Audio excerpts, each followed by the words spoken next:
Yes, ladies and gentlemen, that time of year is upon us once again. That happy, joyous time. That time of year for celebrating. You know what I'm talking about. No, it's not the holiday season. That's not what I mean.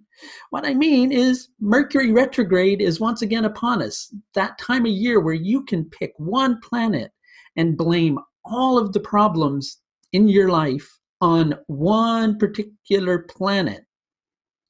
That's a lot of responsibility for one planet to handle, isn't it?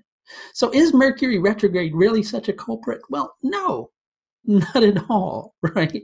But it gets such a bad reputation, and much of it in really unfounded manners, okay? So when Mercury's retrograde, our processes are meant to be more internalized with the messenger of the planets, right? They're meant to be more internalized. So sure, it may seem like it's more difficult to communicate. Well, maybe that's because you're not really reflecting on what you want to say. It may seem like, well, gee, I really don't know if I should sign this contract. Well, that's maybe because you need to reflect upon what you're actually signing before you do that. Oh, gee, this may not be a good time for travel. Well, yes, it can be, especially if you're going back to places that you've been before, right? The thing is when planets are retrograde, they represent more internalized processes. Another interesting phenomenon is they do generally tend to bring us back to past experiences because we review. We're going back over old ground when a planet retrogrades. So on the 17th of November, Mercury is going to station and turn to retrograde motion, where it will continue until the 6th of December. I want to focus particularly on the cycle of between the 17th to the 24th of November, where Mercury will be transiting through Jyeshtha Nakshatra. So you're considering at the moment some rather strong action. You're considering taking rather radical steps, but you're not really sure if you should, right? And perhaps it's better that you don't immediately act right now. Does that mean if you do take action, everything is going to go absolutely wrong? Well, not necessarily, but if it does go wrong, it's because you're not seeing things clearly. Now, Jyeshtha Nakshatra is connected to Indra. Indra was the king of the gods. He was also known as the conqueror. So what did Indra exactly conquer? He conquered his senses. When you conquer your senses, you see reality. You see reality in very clear perspective. Now, when you have not conquered your senses, you see things in a very distorted manner. Then you take actions that begin to get all bumbled and fumbled and, gee, just really messed up. And everything in life just seems like a struggle and everything is really confusing, right? And that's because you're approaching things in a manner that's unaware. You can even say egotistical, egocentric if you want to. Because sometimes in life, we feel like we have to take rather firm actions. We feel like we have to be strong in order to take decisions. That's because we keep getting hit with so much crap coming from every single direction that we feel really vulnerable. And when we feel vulnerable, we feel like we've got to somehow rise to the occasion. And for lack of a better way to put it, rise above all that crap in our life and just go and push it out of the way. That takes a lot of strength. But if you focus less on the strength that it takes to do those things and much more on the awareness that it takes to do such things, then you find that you can move mountains more easily than you can by trying to shoulder the burden all in one blow, because you can't do it all by yourself. When you're kind of shutting yourself off from yourself, when you're not seeing things clearly, when you're seeing things in a distorted manner, all you're going to do is make mistakes. Now, during this Mercury retrograde period through Jyeshtha Nakshatra, Mercury is in close proximity to Jupiter, which is in Anuradha Nakshatra. Now, Anuradha Nakshatra is excellent at giving us nice, clear boundaries through which we can actually make proper judgments. An interesting thing about these two nakshatras is Mercury is in a Pratiloma caste nakshatra.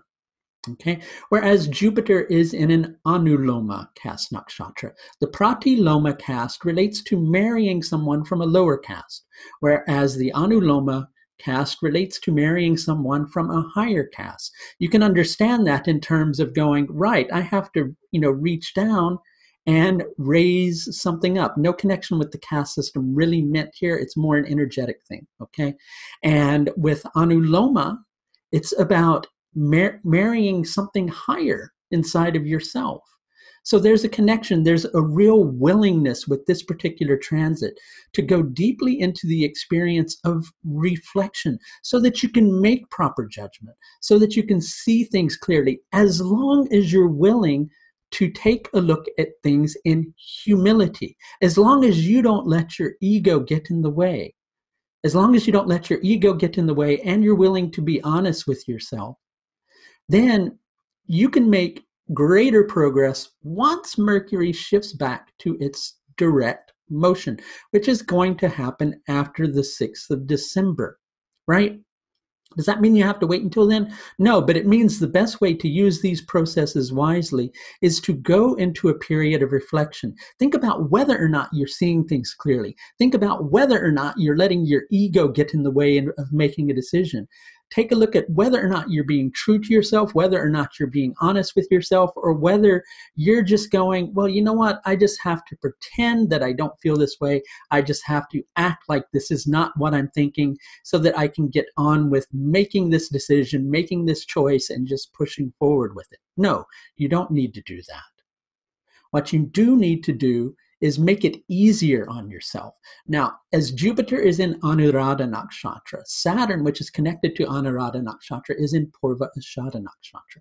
It's interesting because with both Purva Ashadha and Jyeshtha, there's a battle, a concept of a battle connected to it. And there's also a concept of going to a higher level in order to raise yourself up above that battle. That battle is in here.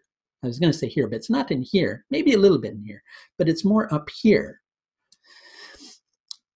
You have to be honest with yourself. That's the key to this whole difficulty that you're dealing with. If you don't have an easy time doing that, if you've got too much of your ego invested, well, sure, you may be heading for a very humbling experience, right? But again, just as I said in an earlier video, you can head all of this off at the pass by just going, I just need to be humble. I need to be willing to take a look. And I need to be willing to reflect before acting. So let's not let Mercury be the scapegoat anymore. Make Mercury your buddy. Give him the status of the crown prince that he is, so that eventually he can be raised to the throne. You have that power inside of you. You just have to be humble in order to tap into it. And if you could use a little bit of help with that process, I'd be happy to help by you scheduling an astrological service with me, which you can do through the astrological services page of my website. If you're interested in doing so, all you have to do is follow the link above. That's going to do it for this look at Mercury's transit in retrograde motion through Jyeshtha Nakshatra from the 17th to the 24th of November 2018, and I will be doing a future video on Mercury's retrograde transit through Anuradha Nakshatra as well. But until next time, please do take the very best care of yourself. Bye now.